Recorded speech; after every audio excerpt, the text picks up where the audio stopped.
Professeur Julien Yilboudo est le premier professeur agrégé en orthopédie-traumatologie du Burkina Faso. Après l'obtention de son baccalauréat en 1965, Julien Yilboudo à l'époque devait se rendre en France pour des études en agriculture à l'aide d'une bourse de l'État burkinabé.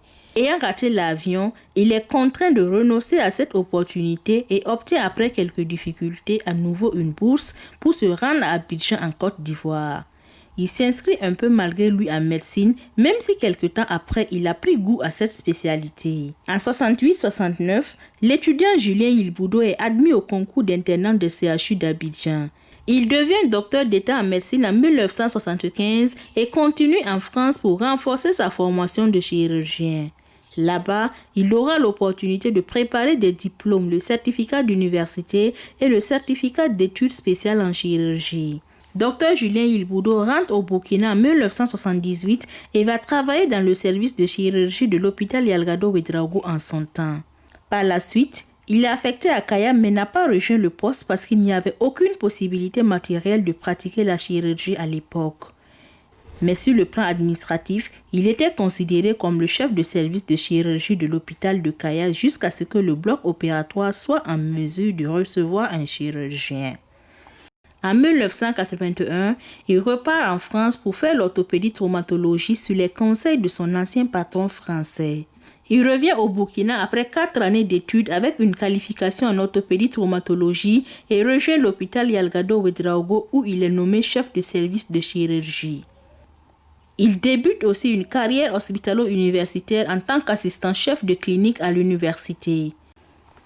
2 ans plus tard, il est candidat au concours d'agrégation et devient le tout premier professeur agrégé en orthopédie-traumatologie du Burkina en novembre 1986. En 1996, le service de traumatologie est créé en tant que service autonome et professeur Julien Yilboudo est nommé chef de service, poste qu'il occupe jusqu'à son admission à la retraite en 2002.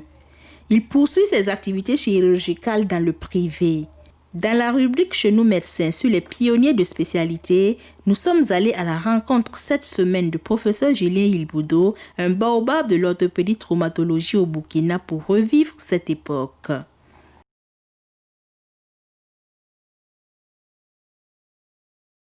Je suis venu en 1978. Je suis rentré au pays, j'ai été inséré dans l'équipe qui était alors dirigée par le professeur Onéga. Et j'ai commencé à travailler 1 an, 2 ans, et j'ai été affecté à Kaya. Mais à Kaya, il n'y avait pas toutes les conditions pour entreprendre des activités chirurgicales.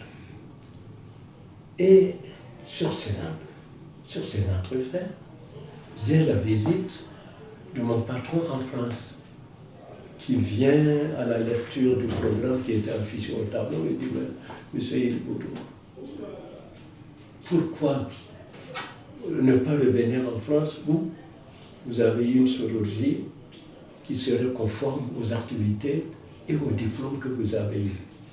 Rester pour faire des hernies, pour faire des occlusions, c'est bien, ça rend service, mais vous pouvez le faire. Vous pouvez revenir dans le service qui vous est ouvert pour avoir un meilleur programme et en tout cas avoir des activités qui seraient plus gratifiantes en fonction des diplômes et du parcours chirurgical que vous avez eu. Bon, et après, les conseils de mon patron, comme on l'appelle comme ça en médecine, je suis retourné en France. Mais chaque fois encore de l'État, je suis retourné en France. Dans son service, il n'y avait plus de place. C'est ainsi qu'il m'a proposé d'aller chez son collègue à Ilkirch Grafenstaden, qui était dirigé par le professeur Kempf, en accord avec la Caisse de sécurité sociale. Et dans ce service, il s'agit principalement et presque exclusivement de traumato-orthopédie. Voilà un peu les choses. Là, j'ai passé 4 ans. Et il me dit, le professeur Kern me conseille d'aller ensuite à Paris, parce que c'est vrai, lui, il faisait la traumatologie orthopédique, mais principalement orienté vers la traumatologie et secondairement vers l'orthopédie. C'est ainsi que j'ai été passé près de 8 mois à Henri Mondor, à l'hôpital Henri Mondor. Et là, pour la première fois que j'ai la chance, il y a une grève des internes et des assistants. Il n'y avait à ce moment-là que le chef de service, qui était le professeur Coutalier, qui venait au service. Et comme il n'y avait pas d'assistant, il n'y avait pas d'interne, il était obligé de m'appeler pour l'assister lors des interventions concernant ce patient privé. Alors c'était très intéressant. Et donc des interventions auxquelles je n'ai pas pu assister ailleurs, j'ai pu les voir de près. C'était essentiellement la chirurgie de la hanche de l'adulte. Et quelquefois de chirurgie infantile. Donc, bon, en revenant, je suis revenu, je crois 4 ans, 5 ans, après ces séjours dans les services à Ilkirch, Grafenstaden. Vous savez, c'est une ville proche de l'Allemagne où la traumatologie avait évolué depuis longtemps et était vraiment proposée en Europe comme le meilleur en traumatologie. Et quand je suis revenu, bon, il fallait faire avec ce qui existait alors. C'est-à-dire m'intégrer une fois de plus dans une équipe qui était beaucoup plus intéressée par la chirurgie générale que par une chirurgie traumato-orthopédique. Et c'est ainsi que, bon, j'ai commencé, c'est ainsi que, en tout cas, la vocation à être traumatologue, à avoir des activités traumatologiques, s'est confirmé. Et alors, un événement par lequel j'ai été poussé était la création, et cette fois-ci, la création de l'université. Par les devanciers auxquels je dois aussi rendre hommage pour le travail qu'ils ont fait. Alors, le professeur Wimenga, le professeur Miller, le professeur Sali, etc. Mais l'université, dans le cadre de son enseignement, avait inscrit la traumatologie comme devant être enseignée. Et si on enseignait à l'université, il faut bien trouver un terrain de stage pour que cet enseignement ne soit pas uniquement théorique. Et je me suis trouvé candidat, après 2 ou 3 années d'assistanat, candidat à l'agrégation au titre de la spécialité, au titre de ce qu'on appelait alors les spécialités chirurgicales et en particulier de la traumatologie. Mais il faut que je revienne sur un événement très important. En 1984, de retour de France, un jour j'apprends par le professeur Saudré que voilà, j'ai été nommé chef du service de chirurgie, de la chirurgie générale. À mon grand étonnement, puisque il y avait le professeur Wimenga, il y avait le professeur Sanou, il y avait des collègues qui étaient là bien avant que je n'arrive. j'ai voulu protester, et le ministre d'alors, c'était la Révolution, à savoir que pendant la Révolution, les nominations sont des affectations et que par conséquent, ils étaient obligés d'accepter le poste de chef de service.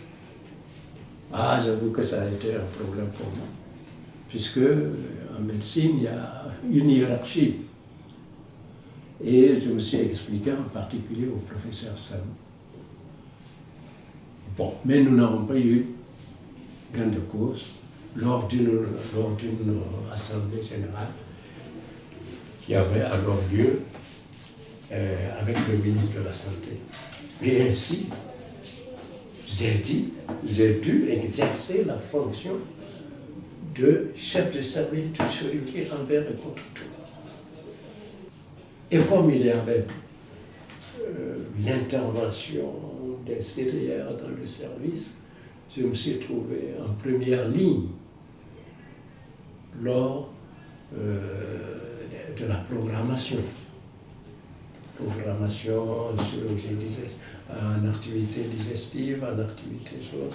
Et petit à petit, je me suis retrouvé en train de faire de la traumatologie, orthopédie, et d'abandonner petit à petit la chirurgie viscérale que j'aimais très bien. Donc, 84, chef de service de chirurgie générale, 86, candidat à l'agrégation postulant un poste de traumato-orthopédie, et les choses se sont faites comme ça. Et comme je vous ai dit, il fallait que le service s'organise en fonction de ce qui était prévu dans le cadre de l'évolution de l'université.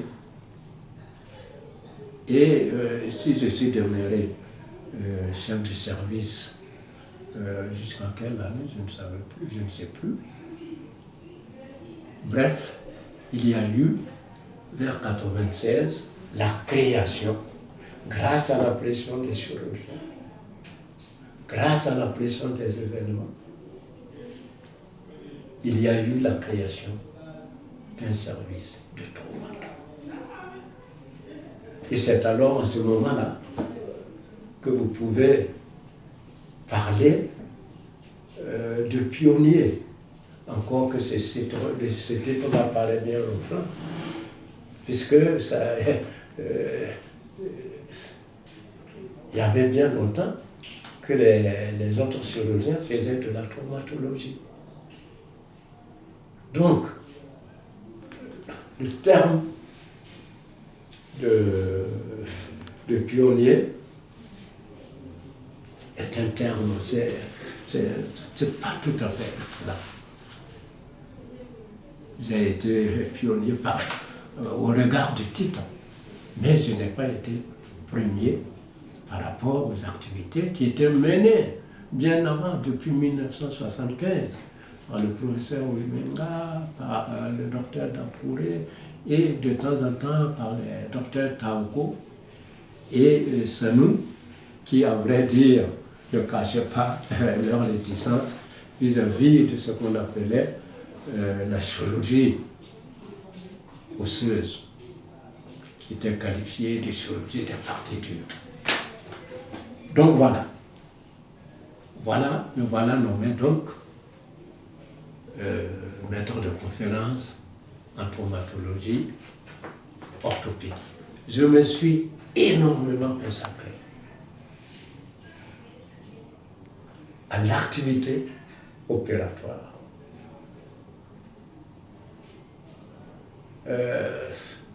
J'ai dû, parfois en tant que chef de service, répondre à des problèmes de malades qui étaient là depuis longtemps, qui n'ont pas fait de choses, qui devaient être opérés. J'ai dû, malgré ce titre-là, m'occuper de l'ensemble de choses. Donc voilà comment j'ai été amené à contribuer aux activités, à la création et au développement d'un service de traumato-orthopédie. Devenu un service à part du point de vue des structures et du point de vue, sauf le bloc opératoire, que l'on partageait avec la chirurgie viscérale. Voilà. Mais vers cette époque-là, on a eu notre service, qui est devenu aujourd'hui le service de neurologie. Quant au bloc, là, on le partage. Malheureusement, il n'y a pas un bloc réservé à la traumatologie. À partir de la date que j'ai indiquée, nous étions obligés de partager avec la neurochirurgie, qui est quand même plus voisine de la traumatologie que la chirurgie viscérale qui a son bureau à quelques 500 mètres de là.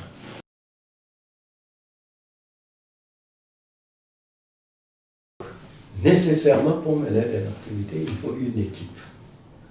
Donc, au départ, l'équipe, je n'avais pas beaucoup de chirurgiens, hein, parce que c'était pas très intéressant. C'était pas très intéressant. Les étudiants redoutaient de venir dans le service parce qu'ils étaient réputés être sévères, le service était réputé travailler au-delà de ce, à des heures, jusqu'à des heures impossibles. Et quand un jour vient, je crois, me voir un ami que je connaissais d'ailleurs, qui était à Nouna, et qui s'appelait Da Christophe. Il me dit, écoutez, je suis en province, mais je suis venu vous voir parce que je veux faire la chirurgie. Comme vous êtes chef de service, je pense que vous... Je dis, ok. Mais dans les autres services, il y a des gens, il n'y avait pas d'équipe, pour ainsi dire, qui devait se faire normalement. Chacun se débrouillait avec tout ce qu'il avait. On recrutait même pas. On était obligé de travailler avec les internes. Et pour la petite affaire, je n'avais pas d'interne. Un jour, il y avait des choix. Il y avait un choix. Donc, en fonction de la réputation un peu sévère qu'on avait faite sur moi, bon, ce qui venait sur moi était là. Et le professeur Savado, qui est aujourd'hui mon professeur en traumatologie, a été le dernier à choisir le service, avec l'intention de le quitter le plus rapidement possible, peut-être 2-3 semaines. Avant lui, il y avait eu un élève. Il faut que je vous dise comment c'est, je ne sais pas pourquoi, qu'on appelle le professeur, qui est aujourd'hui le professeur Bandré. Et qui est venu, lui aussi, en tant qu'interne, comme le docteur Savado. Et c'est avec ces deux-là que j'ai pu constituer une équipe solide qui m'aidait, tant pour la tenue du service sur le plan administratif que sur le plan des activités opératoires. Et des gens qui se sont vraiment donnés. Je ne sais pas pourquoi. En tout cas, ils étaient là. Bon, ils m'ont beaucoup aidé. Et je crois dire que le développement du service est dû essentiellement à ces quelques éléments. Professeur Mandry, professeur Savatogo, et puis un peu le docteur Korsara, que vous voyez encore dans le service, et puis un autre qui est parti en France, et par la suite a rejoint les îles, la Guadeloupe, etc. Donc voilà, bon, je n'avais pas le choix du recrutement, pas plus que les autres chirurgiens. Les gens venaient, il fallait faire avec. Le docteur Taoko n'avait pas une équipe, le professeur Wimala n'avait pas une équipe. docteur Salou non plus.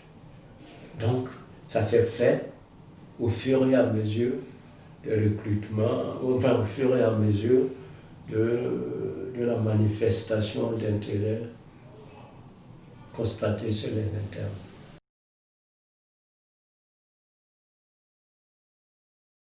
Oui, vous me faites plaisir en venant me voir, hein. Mais c'est le privilège de l'âge.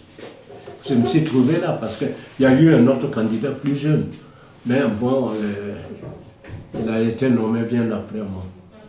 Donc ce n'est pas le sentiment d'un mérite particulier. Donc,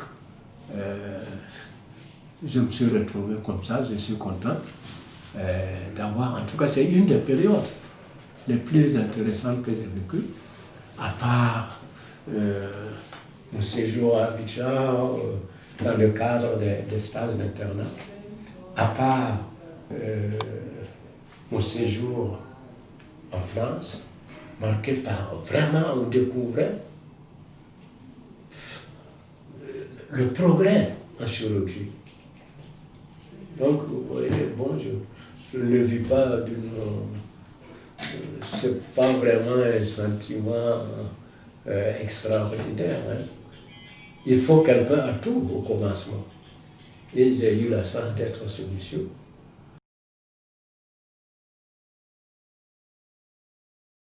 Il y avait dans le cadre de l'université, là, puisque l'université était en avance sur l'organisation des services. Et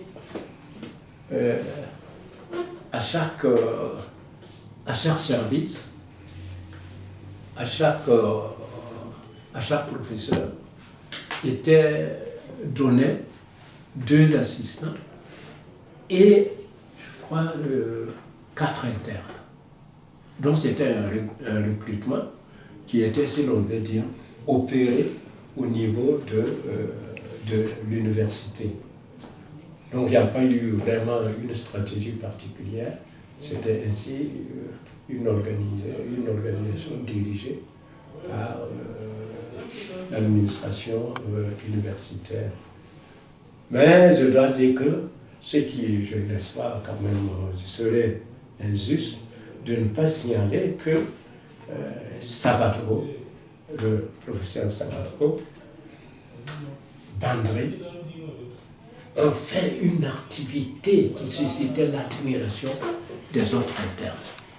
On avait réussi à créer une atmosphère et surtout un besoin de travail pour démontrer je ne sais pas quoi.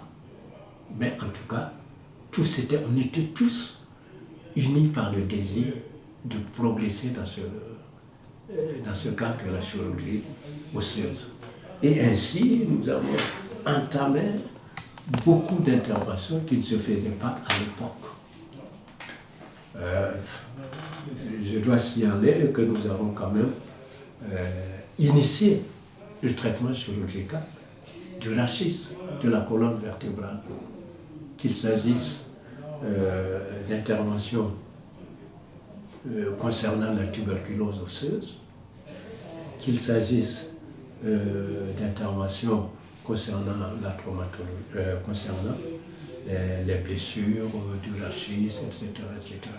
Nous avons entrepris de mettre en place un matériel particulier qui permettait de s'en sortir plus efficacement au niveau des fractures ouvertes.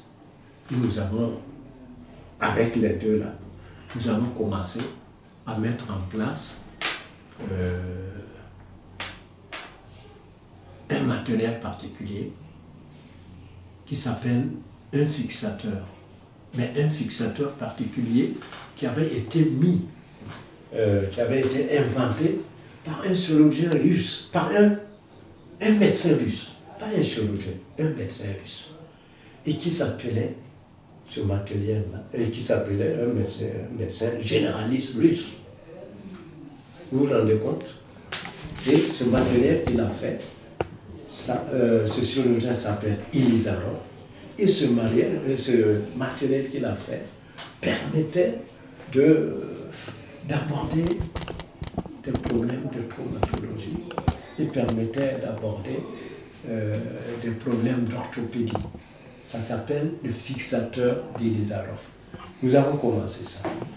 Nous avons aussi, je crois, mais je pense que le professeur Wimenga avait entamé cette chirurgie. On s'est intéressé à la chirurgie des séquelles d'injection. Ça nous renvoie à une époque où les piqûres ne respectaient pas les règles qui sont aujourd'hui respectées. Il y a eu donc des paralysies après piqûres, et ces paralysies-là concernaient les membres inférieurs, etc., etc. Nous avons encore pris sur nous de traiter les hanches. Pas tellement les prothèses, mais certaines déformations, certaines lésions concernant les hanches. Nous avons fait des ostéotomies. Et ces ostéotomies, c'était essentiellement des ostéotomies très difficiles, en tout cas à mon avis, et qui n'avaient jamais été faites avant lui. Avec les deux internes, nous avons fait, les trois que je viens de citer, nous avons fait des ostéotomies de Chiari. Nous avons fait des ostéotomies, autre ostéotomie, c'est les enfants, qu'on appelle les ostéotomies de Salter, ou encore la triple ostéotomie.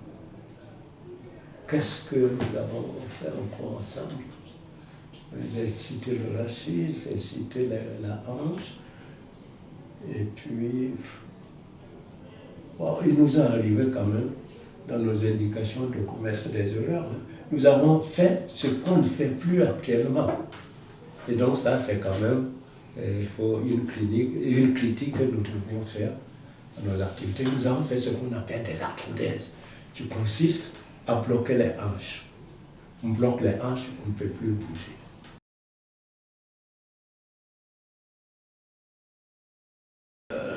Oui, cette éclosion est inscrite, je crois, dans l'évolution normale des choses. La traumatologie doit, je crois, se développer. Quand je disais que je faisais la hanche, je le faisais, mais je le ferais mieux si je m'étais uniquement intéressé à la hanche. Je ferais mieux si je m'étais intéressé uniquement au rachis. Et aujourd'hui, l'éclosion s'est accompagnée d'une spécialisation dans la spécialité traumato-orthopédique. Et c'est bien ainsi. Notre discipline ne peut que profiter de cette éclosion. À condition, et ça reste leur devoir, leur obligation. Il faut tout faire pour que cette éclosion s'accompagne de l'existence d'un matériel adéquat qui leur permette de faire des interventions dans les conditions acceptables. J'avais dit qu'il fallait faire un centre de traumato. À dehors, en chose, sans même ce centre de traumato, je crois qu'il faudrait déjà que l'État songe à équiper les services de traumato. Le progrès est à ce prix. Et donc ceux qui sont là et qui font de leur mieux avec le matériel qu'ils ont, cela est dû aussi au nombre. Parce que un seul ou deux ne suffirait pas pour faire le travail de qualité qu'il faut actuellement. Il faudrait donc que le recrutement se poursuive pour que la traumatologie puisse évoluer encore plus.